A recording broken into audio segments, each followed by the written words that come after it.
We're live in 5, 4, 3.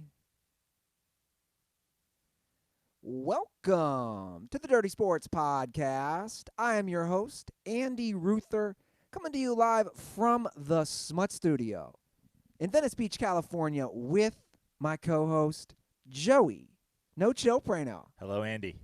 Good afternoon. I had to look. Sure. Yeah. As I've said many times, this is definitely still quarantine morning. 1 o'clock, 1:30, what time is it? 1:45? We got another 45 minutes till noon quarantine. I like your 3-hour rule. Yeah, 2.5, 3 hours, 4 hours, Most days, honestly, I will go to I'll have that, I feel like it's midday feeling, like I'm 6 hours into my day, you know what I mean? And it'll be 8 p.m., and I'll be like, geez, sun's already down. It's hit everybody. Yeah. No one's getting haircuts except Twerks. He's doing his own haircuts over there. By the way, I have a question for Twerks. Can we get Twerks on the microphone right away? Yeah, of course. My girlfriend is up my ass. She's like, you have to talk to Aaron about this. I need to know. This is breaking news. This is one of the 4 things I need talked about in Dirty Sports. What happened to your Disneyland pass? She really wants to know is there a refund? Well, what kind of information are you getting from the folks at Disney in regards to them reopening? What's going on with Disney? That's a great question, and I appreciate her caring. I've gotten 3 emails from Disney, all very unclear. But basically, it boils down to if your pass has already been paid off, then for however long it's closed, they're just going to add that time to your pass. But my pass isn't paid off yet, and there's no direction as to if your pass isn't paid off yet, what happens? Is it just a refund or is it extended time? I mean, personally, I don't care. If anything, it'd be easier if they just extend it, just add this time to whatever. I'll still be here anyways. So. Wait a second. This is funny. So your pass isn't paid off because you do a payment plan. Yeah, it's a monthly payment plan, and it ends up in June. It's just the length of the year. So basically, it's almost, if you're the kind of person, right, it's a year pass? Yeah. What do you pay monthly? We are $37 each, $74 total. And that's for 2 passes. So basically, you just basically have a monthly. It's like you're a member of a gym for $37 a month, but that gym is Disneyland. Yeah, best gym of all time. Have they paused? Have they paused paying you? Have they paused collecting from you? I need to look because I don't know right now. I'm assuming no. Because if they are, then I'm going to be well, now I really don't know what's going on. I just assume they've been taking it out, but I haven't looked. Right. Because if they aren't and they're just okay, we're going to we'll just start collecting from you again when we open again till the end of whatever your pass is. Okay. But if they've been collecting the whole time, then it's now you got to give me bonus time. It seems like it should just be, Disney should just go to a gym membership method. Why a year? A year starting when? When I sign up? How about just $37 a month until you guys raise the rates? Well, my bigger concern, you're not checking your bank statements. Bro, I check my bank every day. I trust no one. That's hilarious. I check my bank every 10 days. Every 10 days? Because I don't want to know. I'm in the same boat. Yeah, I check it occasionally, but I don't have income. What am I checking? I'll check if I make a big purchase to see where I'm at, or after I pay rent or something. But then it's oh, I trust no one. And I'll do the math in my head, and I try to do the math ballpark math in my head, and I'll open 10 days later. And I literally don't want to open because I don't want to know what's in there. I just don't want the reality of it to set in. So then I'll be I have X amount of dollars, and if I open it and it's more, I'm score. And if I open it and it's less, I'm fuck. And then I go into my thing, I'm well, how'd that happen? And I'm oh yeah, Uber Eats. Oh yeah, that. Oh, totally. Just kick your ass. Well, for me, psychologically, if it's real low, like it is now, I'm dirt poor as well, like most of us, it motivates me to make money. And if it's doing better, it also motivates me to make money. Well, we got to shout out our boy Crypto Rant. In terms of, since we're talking about making money, he fired us over some coin yesterday. So shout out to him. I met him when I was in Pittsburgh. That was the first time we exchanged some cryptocurrency. Good dude. He keeps us up what's going on in the crypto. I feel like I know more about what's going on in the cryptocurrency market than most people, simply because of the DMs that Crypto Andy sends us. Yeah, I agree. What is going on? Actually, I haven't heard anything about cryptocurrency. To the moon, baby. To the moon. It's skyrocketing. He gave us the same amount of coin that he gave me when I saw him in Pittsburgh, and it's worth 3 times as much. Interesting. Yeah, I think that was a year and a half ago, January, like a year ago this past January. So 3 times the value, and what is that? 16, 18 months. And shout out to CT as well. Yeah. He made a nice little donation as well. Shout out to anybody who's made any donations, especially in these dire economic times, guys. I've been getting rando Venmos. Yeah. And by the way, the rando Venmo is the 2020 version of putting on pants and finding $5 bill in the pocket. It's glorious. The other day, I don't know what it was. Like, obviously, I get alerts on my phone, but for some reason, I didn't. Like, I was probably just like busy or whatever, and just like ignoring alerts. I go into my Venmo, and like multiple dirtballs, including CT, sent me cash, and I was just like, "There's cash in my Venmo." And I have a Venmo card. I literally grabbed my cane and started hobbling down, got myself some Miller Lights. I was like, free money. Yeah. Let's go. Free beer. And by the way, when dirtballs send me money via Venmo, at Joe Prano, I exclusively use it on alcohol. I feel like it's my duty. I feel like this is what they meant it for. A lot of times there's a beer glass in it. And here's what else I did, Andy. Here's how committed I am to the Dirtballs and our sponsor, the greatest sponsor in all of podcasting and all of, honestly, media of all kinds, Miller Lite.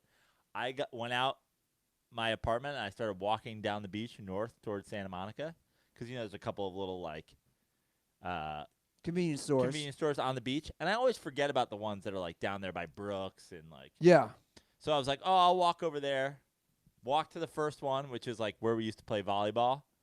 And no Miller Lite. I'm like, oh, okay. So I keep walking. There's another one at Brooks. No Miller Lite. And I was like, you know what? I'm on a gimpy leg. I've already walked probably farther than I should. I think Miller Lite would understand if I bought a not Miller product. And then I was like, I literally caught a glimpse of myself in the reflection of the cooler. And I was like, who are you, Joe Prano? Absolutely not.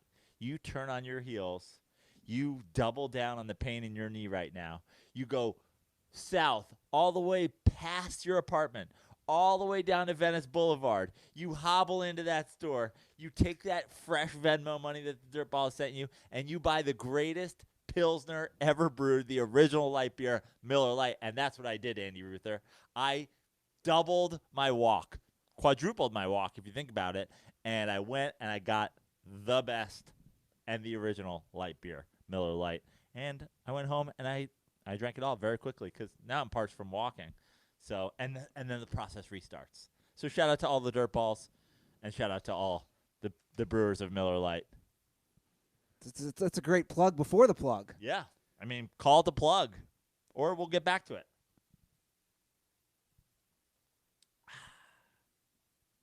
How many coffees you had today? I guess 1 and a quarter so far. The coaster's there for a reason, right, fam? I know, but then it's got to be this close to the edge because I pushed the refrigerator over because I was bumping my elbow on it. You hate coasters, I've noticed. That's not true. Yeah, you just hate them at my place. It's very difficult over here. I use that coaster every night. You know what my move is now? You guys are gonna laugh at this. Also, what is what is this? An antique table? Is this reclaimed wood that your grandfather cut down after he stormed Iwo Jima?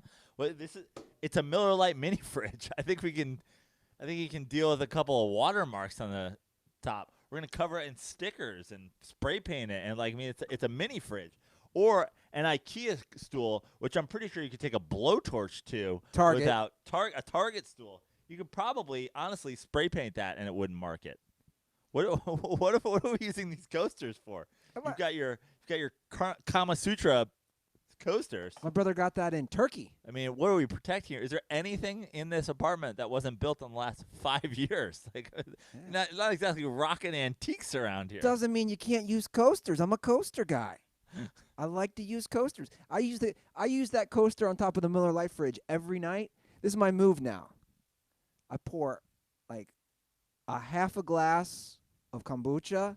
It's like my alcohol, which would normally be someone's, drink of whiskey or scotch, and that size. Just 3 fingers of kombucha? Yeah, it's like a tumbler, right? Yeah. And I pour that, and I put it. Aaron's looking at me very confused. I put it next on top of the Miller Lite fridge, and I watch a little movie or whatever TV show, and I sip on it, and that's my alcohol. What? Hold on. I've got my children over here. I just don't understand the half a glass limit. I thought you were gonna say like you mixed it with something, and I was like interested. Now it's just no, because you don't want to spill. I'm no, confused. because here's the thing: the 16-ounce glass of kombucha is technically 2 servings. So I'm basically saying, hey, this is my serving for the night. It's 8 ounces. I'll do the other 8 ounces tomorrow. I stick by the recommended servings. You don't want to drink too much kombucha. In fact, they say even the serving size that you're supposed to sip it throughout the day. So there you have it. Yeah. So don't come at me full Little John. Don't kombucha at me. I want to recommend a movie, and I know we got a lot of sports to get to. We get roasted for it. What movie? Air Bud 2. I'll tell you what. This came out in 2011. I doubt most people have seen it. It's on Hulu. Great cast. It's so stupid, but it's funny. Now, maybe my marijuana intake that night might have made it funnier. A good old-fashioned orgy. That's the name of it? Look that up, Aaron. Yeah, I think that's the name of it. A good old-fashioned orgy? Starring Jason Sudeikis. Okay. Will Forte is so funny in it. You're a Will Forte stan. Oh, bro. Will Forte's great. Sudeikis is great in it.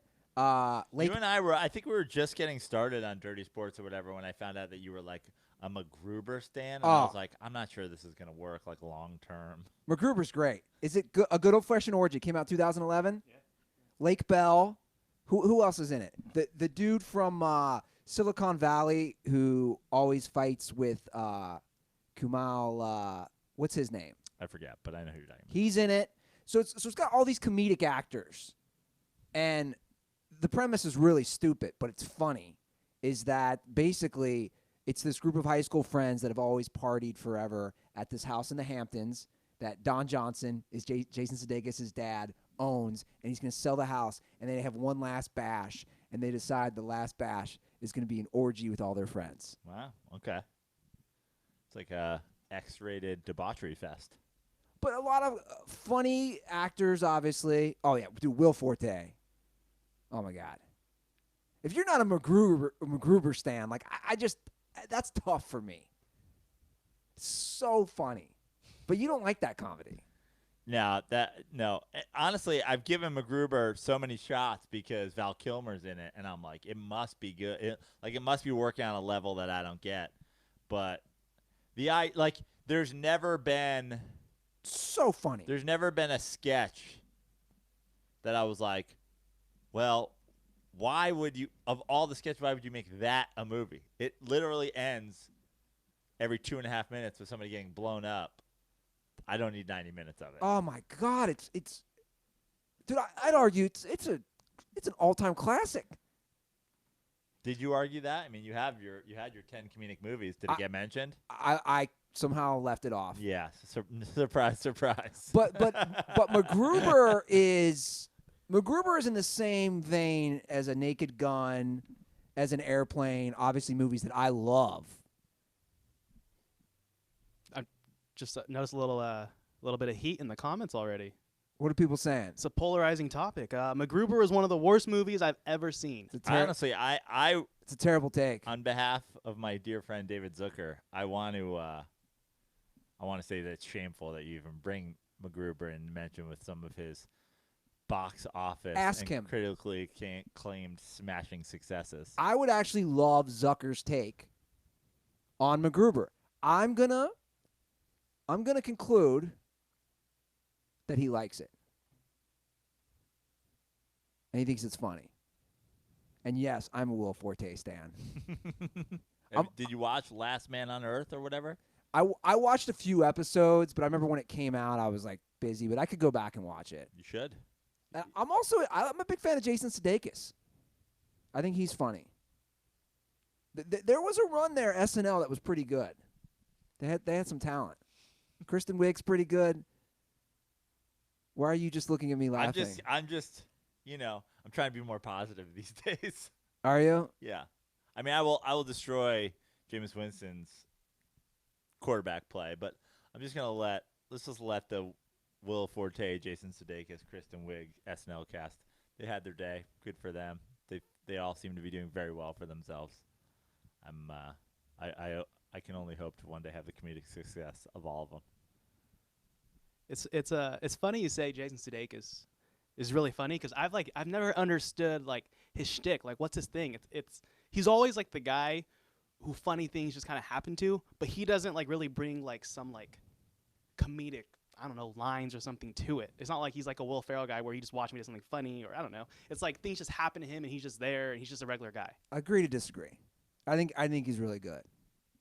And I can tell, like a movie like A Good Old Fashioned Orgy, you can tell there's so much improv going on where they're just riffing, and I think that's good. And maybe I'm a little biased because I think I've said this. He was at Second City, Las Vegas, right before I got there, and then he went to SNL, and he taught a lot of people that were in class. Well, I'll watch A Good Old Fashioned Orgy for you. You're not going to like it, but you should watch it. You should watch it with your girl. Okay. Watch it with your girl, report back, and let's talk Jameis because you said that's somebody you want to kind of eviscerate. I mean, I don't want to eviscerate him. I just think it's I don't want to say I told you so to everybody. And I think at this point, the dirt balls and the Dirty Sports fam, if you're still here, I mean, there's probably a few Jameis Winston defenders hiding in the brush. But I think we've made it pretty clear on this show how I feel about him. I feel like I've brought you into the fold. You've come along for the ride. Now you're all in. You might even have gone in true Andy Ruther fashion. You might be going deeper than I've been going. This is like when you were a Kobe stan, and then you're putting out like deathbed Kobe trashing videos. I'm like, my son is all grown up. We'll see. That's a little exaggeration okay. there. Hard to say any of that was false. But the man passed away the day after I put out the video. I mean, what you knew and how you knew it at that time, I'll never know. But well timed by you. But Jameis Winston at this point, #1 overall pick, Heisman winner, savior for the Tampa Bay Bucks. There are tons of people who ride him. Still. There are people. Still. There are people who believe he is a Hall of Fame quarterback. I have said, without ever taking my foot off the gas pedal, that he is Jamarcus Winston. I called him Jamarcus. I coined Jamarcus Winston 4 years ago. Jamarcus Winston.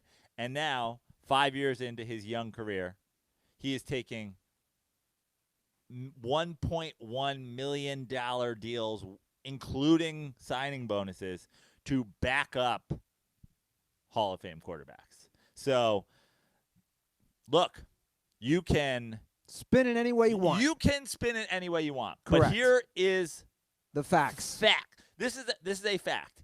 If you draft a quarterback with the first overall pick, and 5 years later he is not on your team and is not a starting quarterback in the NFL, he is a bust. Plain and simple. The end. Honestly, you can't argue that. Well, look. No team GM alive of any sport across the world that has a player draft wants the player that they select first overall to be on another team 5 years later and not starting because of how poorly they played on your team. It means that you have done a bad job. It means that you have drafted a bust. Yeah. The end. Now, look, could he turn around his career? Sure. I'm again. I think I think a lot of these things are fluid. You never know what can happen with a player. Right circumstance, right situation. We saw it this year with Ryan Tannehill in Tennessee. But I do agree with Joe's take. If you are the number 1 overall pick, and by year 6 in the league, you are a backup, it's really difficult to say that you're not a bust. And you could argue the same for Marcus Mariota, who was taken number 2 in that draft, currently a backup to Carr in Oakland. But here's the crazy thing. Mariota's going to make $8 million. Jameis Winston's deal is $952,000 with a $148,000 signing bonus and a possibility to make $3.4 million in incentives. Again, because there was 2 teams that were interested in him, basically, if you believe even the few reports that are out there, the Saints and the Steelers, both of them had pretty much this amount of money to offer him. And this is what they offered him, and he took it. The idea that the Redskins wanted to give him $15 million is ludicrous. The idea that that he's going to start for the Broncos, and then he turned down $30 million from them before, because he thought he was staying with the Bucs, or he was going to be a Raider. Like anything, all that is complete and utter horseshit. He's a backup. The only teams willing to pay him to be a backup are the Steelers and the Saints. Yeah. They both had, and he didn't turn down $5 million from the Steelers to get $1.1 million from the Saints. The Steelers had, I think, I said on last episode, I read it, 35 or 85,000 more dollars, and that's not even it's not even a mentionable amount of money when you're talking about a team's salary cap. They had $0.1 more million. He turned down $1.15 million then to quarterback for the Steelers, and we don't even know if that's true. And this whole notion, like you said, you can spin it any way you want.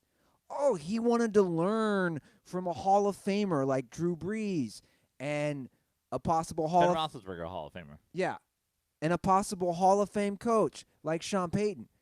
Dude, you can spin it any way. If Sean Payton's a Hall of Fame coach, Mike Tomlin's a Hall of Fame coach. You can spin it any way you want, but this is how I view it. There are 32 teams in the NFL. There are 32 general managers. All 32 teams said he is not currently a starter in the NFL. All 32 teams, all 32 GMs. You can spin it any way you want. I mean, Nick Foles got taken by the Bears. Marcus Mariota got taken by the Redskins. There are other guys out there who the Raiders. The Raiders. There are other guys out there who are given more money to go and fill in for teams, and it happened months ago, at least weeks ago at this point. No one wanted him, and the teams that did want him had $1 million to offer him, and he took it. Yeah. And who knows? Maybe there's something we don't know about that Breeze is only. I think Breeze has 2 good years in him. Maybe there's a thing where he only has 1 year, and this is a succession plan for Jameis, a deal that he has set up with Peyton. That could be the case. We don't. We can go like we already went down the path talking about this last episode. Is what Peyton's plan is and what's whatever. They're openly saying Taysom Hill is a future starter in the NFL. So, honestly, I think what's happening here is Jameis is brought in for $1 million, which is 20% of what they were paying Bridgewater to do this job last year. In case Breeze goes down, they have a Band-Aid for a couple games. He throws the ball well downfield. He's going to throw a lot of picks, but they're hoping in a Band-Aid situation, we get Jameis in there, he chucks it around, maybe we steal a win or two. Sure. And we don't go 0-for while Breeze is hurt. That's your hope.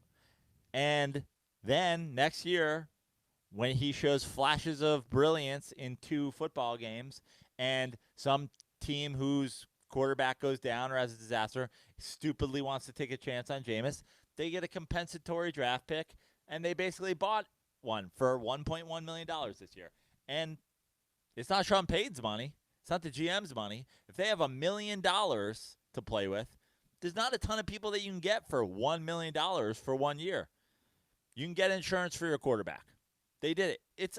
It's honestly like it's not a terrible deal at all for the Saints. Oh yeah, I think it's a great move by the Saints. But it's the idea that he's being brought in to be groomed by Drew Brees to be the future quarterback of the Saints is ludicrous and not the plan. Maybe. Okay. Look, we don't know. Again, we don't know. I'm not going to speculate on things I don't know, but I do know, again, that 32 teams said you are not a starter. So I don't want to hear any garbage from any idiot, especially on social media, who says he could start for the Browns or he could start for the Broncos. Then he would. End of story. Yeah. John Elway wants to win games. It's like, stop just saying this notion. But I want to keep talking quarterbacks. Okay. Andy Dalton released today by the Cincinnati Bengals. Yep. Not a surprise. Not a surprise. They don't want to pay him. They don't want to pay him. And what was he going to get this year? $17 million or something like that? I believe so. A nice little cap relief for them. If you go to Schefter's tweet about Dalton, the first 200 responses are Bill Belichick gifs. Of him with binoculars, him stomping out of the tunnel, the whole thing. Not happening, from what I hear. Okay. What do you think happens to Andy Dalton? Well, I shouldn't say from what I hear. It's not like I have inside sources. From what I've read, the Patriots have shown no interest. I've heard some possible interest from Jacksonville, from, again, just the insiders that I follow and different reports. I don't know. I got to say, Andy Dalton to the Patriots does kind of make sense. I know that you're saying there's no interest, and I've certainly heard nothing about that other than the gifts. But it does make sense, although, I mean, the idea that Bill Belichick takes this sort of COVID uncertainty, and does that lead to him having more time to teach a guy that's already been on his roster his offense?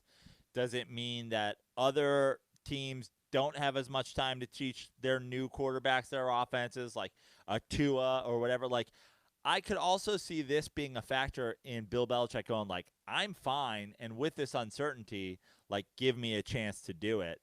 But Andy Dalton, what could he can't possibly be commanding a ton of money either. Andy Dalton, and we've discussed this article that The Ringer wrote a few months ago. He's kind of an enigma, and he's interesting. Obviously, I've been very critical, and in the past, I had a lot of frustration as a former Cincinnati Bengals fan about him, kind of like how you would maybe just unleash about Carmelo as a Knicks fan. Well, I don't think anybody thinks Andy Dalton's a bad person. And that's the thing. I'm just going to go on record, say I've matured a little. I probably said some things I should not have said. Whereas I have not matured, and I do think Carmelo Anthony's a bad person, and I think if there is an afterlife, he'll pay for it in the afterlife. Well, I think Andy Dalton is a good person. I'm just going to say it on record. I know he's done a lot of good charitable work in Cincinnati and for Texas. So, look, I think he's a good person. He's done some charitable things for Texas, for sure. And didn't he have a playoff loss where he 2 to the Texans? Yeah, there you go. That was his charity work. So, look, at the end of the day, I think he did he's some stuff in Buffalo. He had a big charity, right? People were donating in Buffalo in his name. Yeah.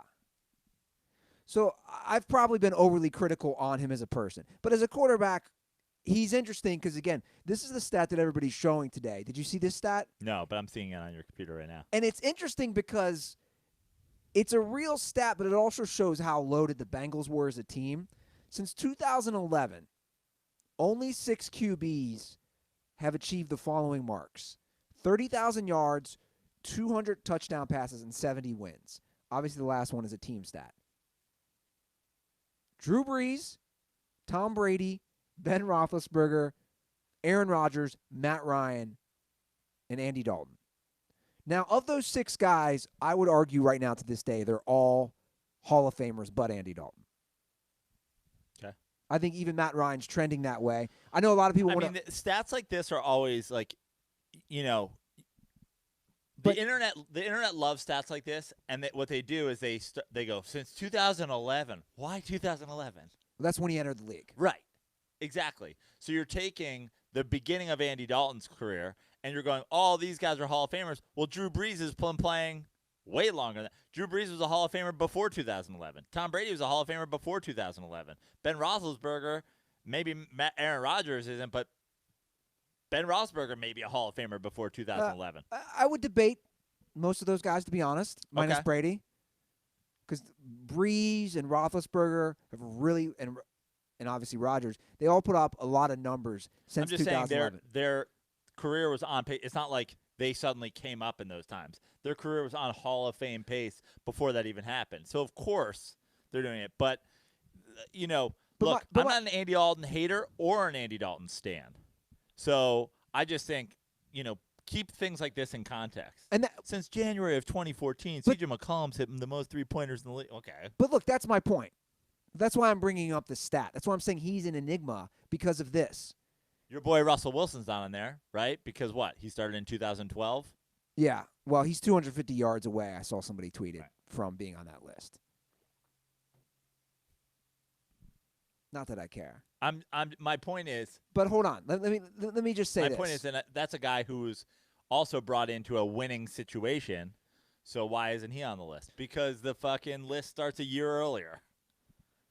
Andy Dalton, again, if you read, The Ringer did a great article saying he can play very well, and he has, when he has a great cast. When he does not have a great cast, like last year, the Bengals start out 0-8. But also, there are caveats with this number and with this list. I would love to see these 6 quarterbacks, Brees, Brady, Roethlisberger, Rodgers, Ryan, and Dalton. I'd love to see their breakdown in playoff games versus Dalton and also primetime games. When it counts the most, when the lights are on, Monday Night Football, Sunday Night Football, the playoffs, Andy Dalton has absolutely wilted, and that is a fact. I saw it live in person. It's embedded into my memory is when I decided I was done with the Bengals, 2014 January against the Chargers at Paul Brown Stadium in Cincinnati. Andy Dalton is a mess in the playoffs. And that can't be denied. Yeah.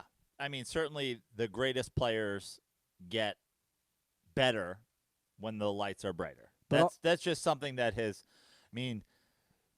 basically when people talk about especially quarterbacks or star basketball players or whatever, like sometimes, and I've certainly done it with people, you go down these argument paths with people on the internet, like me and Sean Merriman, for example, where it's just like you look at what guys do and then you just look at their numbers and you discredit.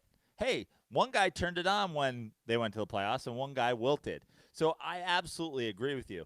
But the one reason that I will say Andy Dalton having consistent numbers and consistent team success is why I feel like he almost is suited for the Patriots. Well, I will say this. Because the Patriots, you're not going to need Andy Dalton to be this Hall of Fame quarterback in the playoffs just for you to win games. Because we've seen Tom Brady as a Patriot quarterback look pedestrian and win Super Bowls. I want to see Dalton on the Patriots. I want to see him on the Patriots too. I think from an entertainment value, it's extremely intriguing. And also, obviously, Bill Belichick is the GOAT. I want him on the Patriots simply because I need footage for my what will probably be 2.5-hour documentary that I will eventually put on Netflix called The Exposure of Tom Brady, The Truth About the So-Called GOAT. I need Andy Dalton to show up and win 13 games with the Patriots this year and literally just light Tom Brady's career on fire. Well, look, it's not about that for me. It's partly, I guess I should say, there is intrigue. Like the open quarterback position at the Patriots right now is so intriguing. Does he do it with a guy who's never played a snap in the NFL before and win? Like, I would have a hard on if Bill Belichick was just like, we're bringing Peyton Manning back and he's throwing lefty, and I'm like, yeah, you are. Yes, this is awesome. Okay, let me ask you this then.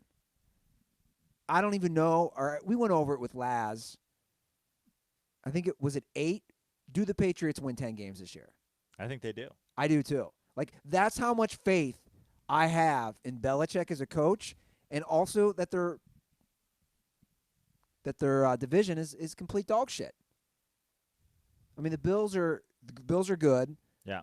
The Jets will probably be better. They can't be really they can't stack that much talent and be worse, although I think Gase is a total boob, so yeah, they could be. The Dolphins, I think the Dolphins will be better. I think the Patriots will come back down to earth simply because they don't have a guy who's been running their system for 20 years. But the idea that a guy like Andy Dalton or Stidham or left-handed Peyton Manning or anybody that can conceptualize what Bill Belichick does as a coach can't come in there and win 11 games and go to the playoffs. Well, Matt Castle already did that. So minus the playoffs. Right. But I'm saying he won 11 games. Like, if you go into the Patriots and you win 11 games this year, whether or not you make that's sort of on how good the rest of the league is, you know? I mean, if Andy Dalton went to the Patriots and made a Super Bowl, we're talking a guy who's 0-5 in the playoffs. It would take a huge blow to Tom Brady's legacy. I mean, it would Paul Bunyan. I'm not even talking about roots. I'm not even talking about winning. I'm saying just making the Super Bowl. Yeah, just making an AFC Championship game. Honestly, that's why I kind of want. But also, I'm like, is Bill Belichick just doing this with like a guy who's never played before? Like, is he that confident too? Jarrett Stidham. Yeah. Let's see. But to me, it just seems like a no-brainer for the cost and for the veteran. Like, why couldn't he back up there? I mean, who's backing up Stidham? Brian Hoyer. Yeah, that was reckless. I don't like that. Bill Belichick's Brian Hoyer boner is honestly unmatched. Like, I've never heard of anything like this. How did him and Bill O'Brien just trade him back and forth? And what kind of sick pictures of Bill O'Brien and Bill Belichick does Hoyer have from the quarterback room in New England 15 years ago? Were they just going to town on like a 12-year-old ball boy? Like, what kind of why is Brian Hoyer in the league? Yeah, I know. It's crazy. I'm seeing. Does Brian Hoyer make more? He doesn't make more than Jameis Winston, does he? No, he's not on this list. Jameis makes less than these backups. Beathard, Kaiser, Henne, Driscoll, Griffin, Daniel, Sudfeld, Barkley, Peterman, Rush, McCoy, Schaub. Matt Schaub's playing football. RG3, Keenum, McCarron, and Mariota. So Jameis makes less than all those other backups. But he took less money to learn from Drew Brees.